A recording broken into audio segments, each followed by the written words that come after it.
Hello, students. I am Dr. Umesh Bansod from the Department of English, J.M. Patel College, Bhandara, Maharashtra. Today's lecture is an important lecture. Today, we are going to discuss closure of theatres and collapse of drama, Puritanism and the theatres.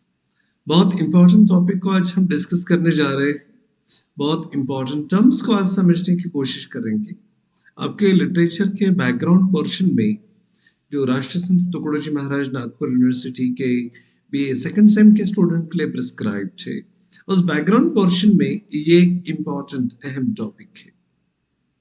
Closure of theatres क्यों हुआ, theatres क्यों बंद कर दिए गए, drama बिल्कुल पूरी तरह से कोलैप्स क्यों हो गया, और चार्ल्स फर्स्ट का बिहेडिंग, चार्ल्स सेकंड का एक्सेशन, मोनार्की का रेस्टोरेशन, हेनरी एट्थ ने जिस प्रकार के प्रोटेस्टेंटिज्म को स्टार्ट किया, क्वीन मैरी ने जिस प्रकार के रोमन कैथोलिक को फिर से हवा दी, इन सारी उथल पुथल के बीच में जब हम 1660 तक के दौर तक आते हैं तो प्यूरिटनिज्म को और थिएटर के पोजीशन को लिटरेचर में समझना जरूरी हो जाता है.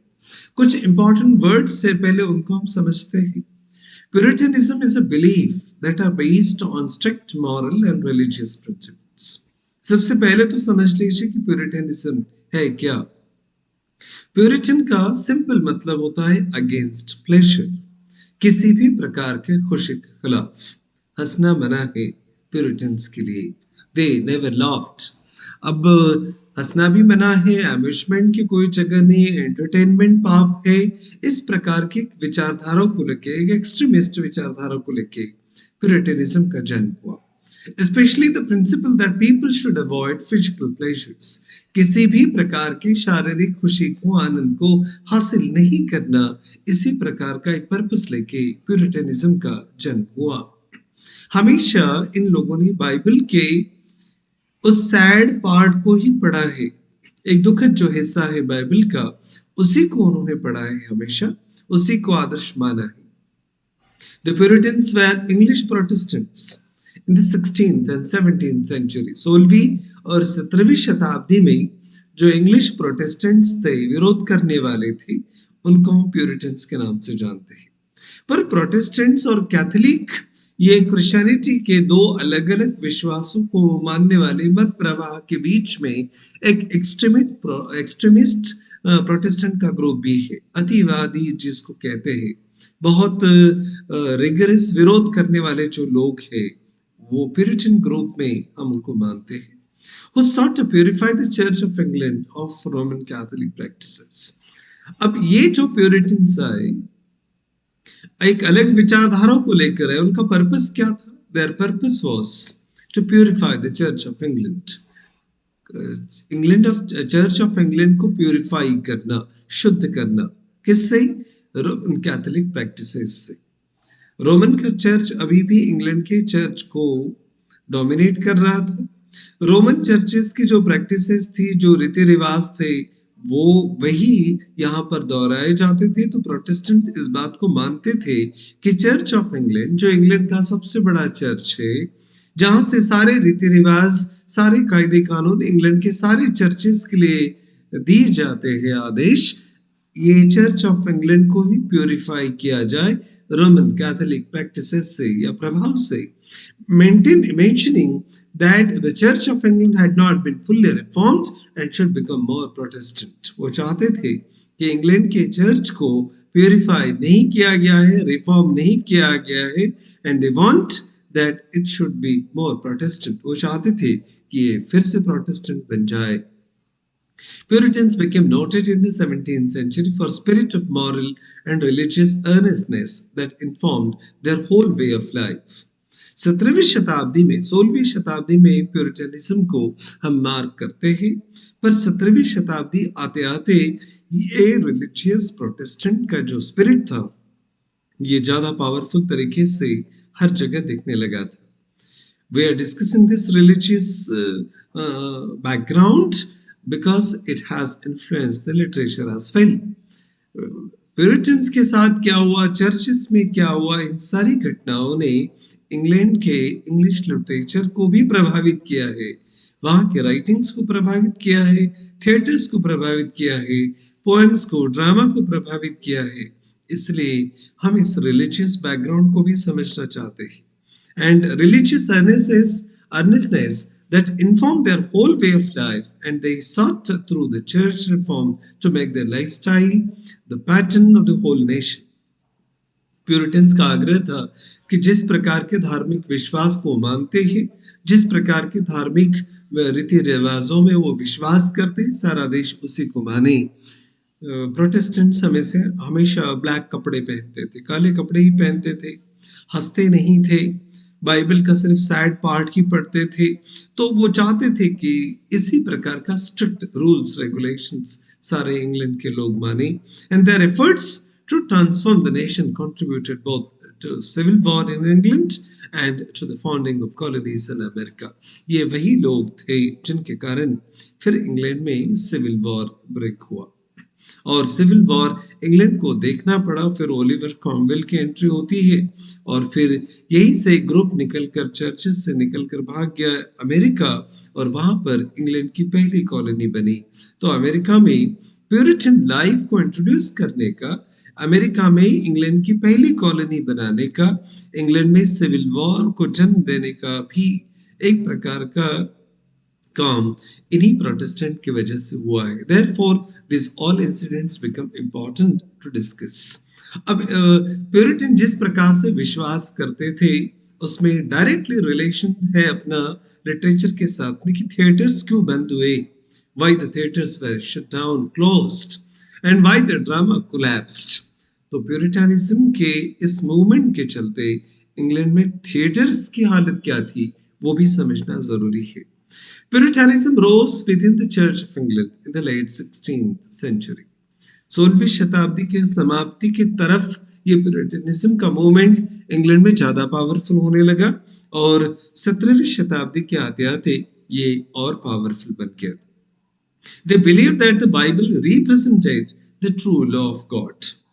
अब प्यूरिटनिज्म को मानने वाले लोग इस बात में विश्वास करते थे कि बाइबल ही एकमात्र किताब है जो भगवान के सच्चे कायदे कानून को बयां करती है। And accordingly they wish to shape their lives and church on the ideals represented in the Bible. और प्यूरिटन्स इस बात को विश्वास करते थे कि चर्च में जिस प्रकार के आदर्शों को बताया गया है उसी के आधार पर चर्चिस को और समाज को आकार दिया जाए। और यही से फिर सेवेरिटी ऑफ मैनर, जिसको ऑस्टेरिटी कहते हैं, was the fact of their lives and they rejected axes of any kind. और किसी भी प्रकार के सुखों का त्याग करके अपने जीवन को निर्धारित नियमित करने का काम इन लोगों ने फिर प्रोटेस्टेंटिज्म के तौर पर किया है। And in 17th century England, Puritans were against the theatres. 17वीं शताब्दी में प्यूरिटन जिस प्रकार से बाइबल के ऊपर विश्वास करते थे, उन्होंने सबसे पहला विरोध किया थिएटर्स का। And they have their own logic. इनका अपना एक तर्क था थिएटर्स को विरोध करने के लिए। वो वजह भी जानना जरूरी है। You should know the reason behind their opposition to the theaters, as they believed that drama had no authority in the Bible and could not be allowed in Christian Commonwealth. England में जिस प्रकार से Roman Catholic का प्रभाव था, Protestants उसको विरोध कर रहे थे, और इंग्लैंड के प्रोटेस्टेंट्स इस बात में विश्वास करते थे कि बाइबल ही भगवान की सच्ची आज्ञा है, आवाज है, तो उसी के आधार पर समाज की निर्मित होनी चाहिए। उस समाज को, एक अलग दुनिया को उन्होंने क्रिश्चियन कॉमनवेल्थ का नाम दिया, और इसमें सिविल और रिलीजियस सारे पावर्स वो इंक्लूड करते हैं इस कॉमनवेल्थ में। और उनका विश्वास था कि ड्रामा का कोई हिस्सा, कोई अंश बाइबल का हिस्सा नहीं बन सकता। Drama had no authority in the Bible. Drama का कोई रोल ही नहीं है बाइबल में, जिसको वो होली रीट कहते थे। अब होली रीट में अगर ड्रामा का कोई उल्लेख नहीं है तो it should not be the part of the society and could not be allowed in Christian Commonwealth। और एक सिंपल लॉजिक था कि जिसका जिक्र ही बाइबल में नहीं है उसे हम क्रिश्चियन कॉमनवेल्थ का हिस्सा नहीं बनने देंगे। और यही वजह थी कि क्रिश्चियन प्रोटेस्टेंट्स ने फिर ड्रामा का विरोध करना शुरू कर दिया। According to Puritans Sunday is the day of worship. अब वो जो बता रहे थे हम वजह कि ड्रामा का विरोध क्यों हुआ। बाइबल ये विश्वास करता है कि दुनिया को जब बनाने की प्रक्रिया शुरू हुई भगवान के द्वारा, तो मंडे से ये सारी प्रोसेस शुरू होती है। दुनिया सारी कायनात बनते बनते सैटरडे आया, और जिस दिन सारी कायनात बन के पूरी हो गई क्रिश्चियन बिलीव्स के अनुसार, भगवान the God rested on Sunday. भगवान ने संडे को विश्राम किया, तो Sunday is the holiday for all Christian world. अब संडे अगर आखिरी भगवान के विश्राम का दिन है, तो इस आखिरी दिन के बतौर लोगों ने पूजा पाठ चर्चेस में करनी चाहिए, भगवान को याद करना चाहिए, ऐसा प्यूरिटन्स मानते हैं। According to Puritans Sunday is the day of worship and therefore declared acting of plays on Sunday declared as a special offense against God. इसलिए जिस दिन भगवान की पूजा होनी चाहिए उस संडे के दिन अगर ड्रामा का परफॉर्मेंस होता है तो it is against the God, ये भगवान की आज्ञा के खिलाफ है, और इस प्रकार की कृतियों को प्रोटेस्टेंट्स ने ऑफेंस, गुनाह करार दिया। तो इसको ब्लास्फेमी कहिए, इसको ऑफेंस अगेंस्ट गॉड कहिए, या क्राइम कहिए, सीन कहिए, तो प्रोटेस्टेंट ये मानते थे कि संडे की प्रार्थना के दिन आप ड्रामा का इनैक्टमेंट करेंगे तो ये भगवान के खिलाफ होगा, इसलिए उन्होंने ड्रामा का विरोध करना शुरू कर दिया। They considered the Elizabethan theatrical practices of dressing up boys as women for enacting female characters and abomination। अब इन ये जो ड्रामा होते थे इनमें लेडी किरदार, जो फीमेल किरदार, वो भी पुरुष ही करते थे। तो कोई पुरुष महिला का वेश धारण करे, वैसे एक्टिंग करे, इसको एबमिनिएशन कहते थे, डिस्गस्टिंग मानते थे। तो इस वजह से भी उन्होंने ड्रामा का विरोध किया है। तो प्रोटेस्टेंट के विरोध की वजह है। पर यह विरोध जब अलग अलग पैम्फलेट्स के माध्यम से, आर्टिकल के माध्यम से, किताबों के माध्यम से आने लगा, and Protestants paved their way of opposing such kind of ideas, and it reflected in literature too। यही बात फिर साहित्य में पब्लिश होने लगी, रिफ्लेक्ट होने लगी। रॉजर एस्कैम का एक नाम इसमें इम्पोर्टेंट है। There are certain writers who oppose the drama, the theaters, all kind of literary activities. Roger Ascham was a scholar and educator to Queen Elizabeth I and denounced plays and popular romances like Thomas Mulleray's La Morte d'Arthur, published in 1485, in his work The Schoolmaster 1570। तो Roger एस्कैम जिस writers ने जो जितने भी popular romances थे, dramas थे, उनका विरोध किया, और उनका जो वर्क था इम्पोर्टेंट, द स्कूल मास्टर, जो 1570 में पब्लिश हुआ, ये उसी प्रकार का वर्क था जो प्रोटेस्टेंट को सपोर्ट करता था, ड्रामा को विरोध करता था। दूसरा एक नाम है विलियम एली का। 1510 से लेकर 70 ऐसा उनका दौर माना जाता है। द बिशप ऑफ एक्सेटर, वो एक्सेटर के बिशप थे during the rule of Queen Elizabeth I, and in Tocqueville's The Poor Man's Library 1565 में जो उन्होंने पब्लिश किया Tocqueville's या The Poor Man's Library, इसमें वो विरोध करते हैं, opposed plays, and was the first Elizabethan antagonist of the drama on moral grounds। Moral grounds के ऊपर, मॉरलिटी के ग्राउंड्स के ऊपर ड्रामा का विरोध करने वाले वो पहले एलिजाबेथन एंटागोनिस्ट माने जाते हैं। तो रॉजर एस्कैम को या विलियम एली को, इन लोगों ने प्रोटेस्टेंट को सपोर्ट करके सारी ड्रामा से रिलेटेड एक्टिविटीज को विरोध करना शुरू कर दिया था। पर ये आक्रमण रुका नहीं, ये आक्रमण और बढ़ते गया, and the frontal attack on drama through the treatise, बहुत बड़े बड़े लंबे आर्टिकल्स, किताबें लिखी जाने लगी, was begin by John Northbrook. इसमें जॉन नॉर्थब्रुक इनके साथ थे, अ प्यूरिटन क्लर्जीमैन, वो एक प्यूरिटन क्लर्जीमैन थे, and in his the treatise way dancing when plays or interludes with the other ideal pastimes commonly used on the Sabbath day are reproached by the authority of the world of God and ऑन्टियंट, जिसको ancient writers कहते हैं।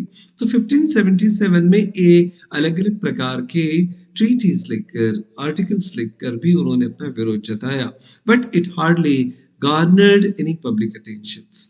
पर ये जो articles, pamphlets लिखे गए थे, इन्होंने पब्लिक का, जनता का ज्यादा ध्यान अपनी तरफ आकर्षित नहीं किया। इसमें सबसे बड़ा एक नाम आता है स्टीफन गॉसन का। The most celebrated attack on theaters was through a pamphlet authored by Stephen Gosson.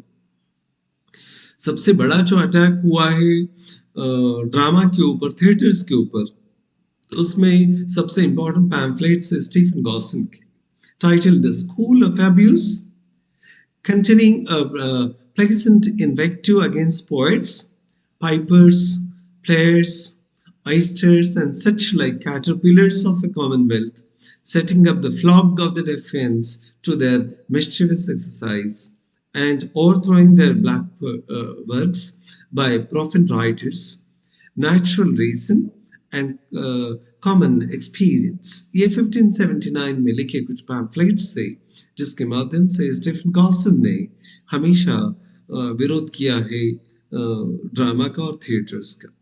Thomas Lodge was one of the university wits, wrote a reply on his excuses defending drama। पर इसमें कुछ लोग ऐसे भी थे, Thomas Lodge जैसे university wits थे, जिन्होंने ऑनेस्ट एक्सक्यूजेस नाम का एक रिप्लाई लिखकर उन्होंने ड्रामा को डिफेंड करने का भी कोशिश किया। Gosson published his second work, a short apology of the school of abuse against poets, pipers, players, and their excusers in 1579। Gosson यहाँ रुके नहीं, उन्होंने एक short apology of the school of abuse नाम का एक और वर्क लिखा, और उसमें पोएट्स, पाइपर्स, प्लेयर्स वगैरह जो थे, उन सारे लोगों को टारगेट किया। In 1582, the actors responded by producing at the theatre the play or the plays of the pastimes, and in the fashion of the old morality plays, exhibiting the foolishness of the Puritans। पर कुछ लोगों ने Puritans के जो अतिवादीता थी उसको विरोध करने के लिए, उस मूर्खता को दिखाने के लिए भी कुछ मॉरलिटी प्लेस के ऊपर बेस्ड इस प्रकार के ड्रामास को भी लिखने का प्रयास किया। The Anatomy of Abuse by Philip Stubbs, published in 1583, again admonished the playwrights। Anatomy of Abuse में भी फिलिप स्टब्स जैसे लोगों ने फिर से ड्रामास को, प्लेराइट्स को, प्लेराइटर्स को भी टारगेट करने का प्रयास किया। With the accession of King James I, the great acting companies were placed directly under the royal patronage।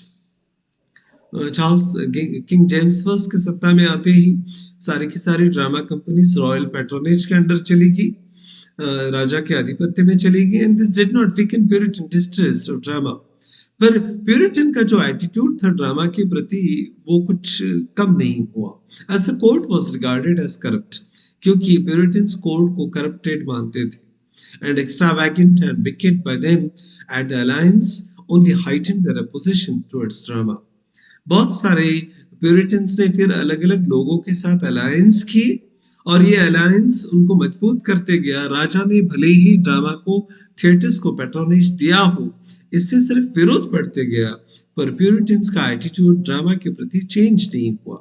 हम 16th और 17th सेंचुरी में प्यूरिटन्स ने किस प्रकार से ड्रामा के प्रति रिएक्ट किया, उसको हम डिस्कस करने का प्रयास कर रहे हैं। In 1625, the year of King Charles' accession, an anonymous Alexander Leighton is speculated by the certain scholars to be the author and sinister attack on theatres। 1625 में जो एक बुक लिखा गया था एनोनिमस, अनजान व्यक्ति के द्वारा, लोग मानते कि अलेक्जेंडर लेटन थे वो, पर इसने बहुत बुरी तरह से अटैक किया थिएटर्स के ऊपर। A short treatise against the stage plays was published and addressed to the parliament. और एक छोटा ट्रीटिस, एक लॉन्ग आर्टिकल लिखा गया था स्टेज प्लेस के अगेंस्ट में, और ये इसमें पार्लियामेंट को भी एड्रेस किया गया था। तो ये जो इम्पोर्टेंट पैम्फलेट्स थे, वो पैम्फलेट्स ने एक इम्पोर्टेंट रोल अदा किया है ड्रामा के खिलाफ लिखने के लिए। इसमें एक नाम और जुड़ जाता है क्वीन हेनरिटा मारिया का। She was the wife of king Charles first and was not only a keen of masker but also took the unprecedented step of performing extravagant masks at a court as well as attending the public theatre. This was a matter of great worry for the English Parliament, including Puritans. और queen Henrietta Maria जो king Charles first की पत्नी थी, बीवी थी, उनका mask के प्रति बहुत ज्यादा लगाव था और खुद परफॉर्म करती थी इस प्रकार के मास्क में। खर्चा बहुत होने लगा था मास्क के ऊपर, गोल्डन मास्क भी इस जमाने में बनाए जाने लगे थे, तो एक एक्स्ट्रा वैगन के तौर पर प्यूरिटन्स इसको देखते थे। इंग्लिश पार्लियामेंट में तरह तरह की चर्चाएं और चिंताएं होने लगी थी क्वीन हेनरिटा के मारिया के इस प्रकार के खर्चीले स्वभाव के ऊपर। तो ये एक वजह भी बनी कि लोगों ने फिर इस अनाप शराब खर्चे का भी विरोध करना शुरू किया। Then in 1633, William Penny published the encyclopedic Histomatrix. फिर 1633 में विलियम पेनी ने पब्लिश किया अपना एनसाइक्लोपीडिक हिस्टोमैट्रिक्स, जिसमें भी उन्होंने ड्रामा को टारगेट करने की कोशिश की। पर इतना आसान नहीं था इन सारी चीजों को लिखना, क्योंकि लोगों को, राइटर्स को अपनी इस राइटिंग्स के लिए कीमत भी अदा करनी पड़ी। द प्लेयर्स स्कॉवर्च और actors tragedy, the culmination of the Puritans' attack on the English Renaissance theatres. ये प्लेयर्स स्कॉवर्च कहो या एक्टर्स ट्रेजेडी कहो, ये एक अंतिम शिखर माना जाता है प्यूरिटन्स अटैक का, जिसने इंग्लिश रेनेसां को टारगेट किया, इंग्लिश रेनेसां थिएटर्स को टारगेट किया। It contained reference to the Queen's strong likings for the masks and addressed it in a scandalous manner, for which the author was sentenced to lose his ears, stand at pillory, and pay a fine, be imprisoned forever.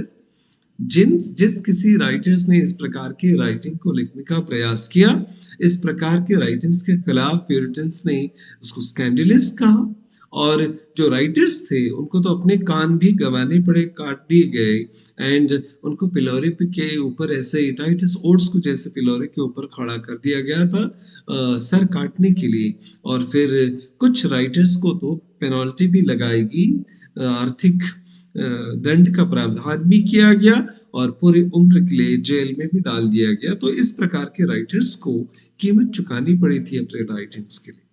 Penny's outstanding objection to the theatre was that it encouraged pleasure and recreation over honest work. पेनी का जो एक objection था ये drama के ऊपर, वो था कि ड्रामा के माध्यम से प्लेजर को एनकरेज किया जाता है, लोग एंजॉय करें, खुशियां मनाएं, लग्जरी में अपने आप को पाए, और इस प्रकार की लग्जरियस एटीट्यूड को, इस प्रकार के प्लेजर के प्रति झुकाव को विरोध किया था प्यूरिटन्स ने। वो इस प्रकार की प्लेजर को, एंटरटेनमेंट को गुनाह मानते थे, and that its excitement and efficacy increase the sexual desire. और ड्रामा के माध्यम से जिस प्रकार का प्रदर्शन किया जाता है उससे लोगों के मन विचलित हो जाते हैं और सेक्सुअल डिजायर उसमें जागरूक हो जाती है। इस प्रकार का ऑब्जेक्शन राइटिंग के माध्यम से पेनिस ने किया। अब ये उस दौर के अलग अलग विचारधाराएं थी जिन्होंने अपने अपने ऑब्जेक्शंस को पुट अप किया। However, the Puritans intervened and got the writer released. पर बाद में प्यूरिटन्स ने हस्तक्षेप किया, राइटर्स को रिलीज किया गया in a time for political power to the parliament, और पार्लियामेंट को सबसे ज्यादा फिर पॉलिटिकल पावर्स मिले। In 1642 at the first English civil war got underway, 1642 से लेके फिर 1660 तक ये उथल पुथल वाला ओलिवर क्रॉमवेल का एक दौर चलता रहा। And the long parliament that had released Penny also passed an ordinance abolition all playhouses. और फिर एक लॉन्ग पार्लियामेंट जो आयोजित हुआ, उन्होंने प्रेनी को रिलीज भी किया, पर एक ऑर्डिनेंस पास किया गया सारे प्ले हाउसेस को एबॉलिश करने का, खत्म कर दिए गए सारे play houses. Thereafter in 1647 and in 1648 further ordinances were made ordering players to be whipped. फिर 1647 और 1648 में, ये वही दौर था जब ओलिवर क्रॉमवेल सत्ता में हैं, तो इस दौर में जो प्लेयर्स थे ड्रामा में काम करने वाले, उन्हें कोड़े मारने के आदेश दिए गए और जो सुनने वाले हैं उनके ऊपर भी फाइन ठोक दिया गया. This led to the collapse of drama in the 17th century. जब आप राइटर्स को पिलोरे के ऊपर पनिशमेंट देंगे, उनके कान काट देंगे, उनको कोड़े मारेंगे, सुनने वालों को, ड्रामा देखने के वालों के ऊपर पेनल्टी या फाइन लगा दी जाएगी, तो ऐसे माहौल में ड्रामा तो पनपने से रहा और परिणाम यही हुआ कि ड्रामा पूरी तरह से 17th सेंचुरी में कोलैप्स हो गया. तो प्यूरिटन मूवमेंट के चलते ड्रामा को किस प्रकार से इस विचारधारा ने प्रभावित किया है, ये जानना हमारे लिए इम्पोर्टेंट था. Let's hope that this discussion will help you to understand what is the role of Puritanism in English history, in English literature, how Puritan movement influenced literature, how the dramas affected and theatres were closed down. These are important topics we tried to cover in this lecture. I hope this discussion will definitely help you to understand Puritan movement and its movement and its influence on drama and theatres in a better manner.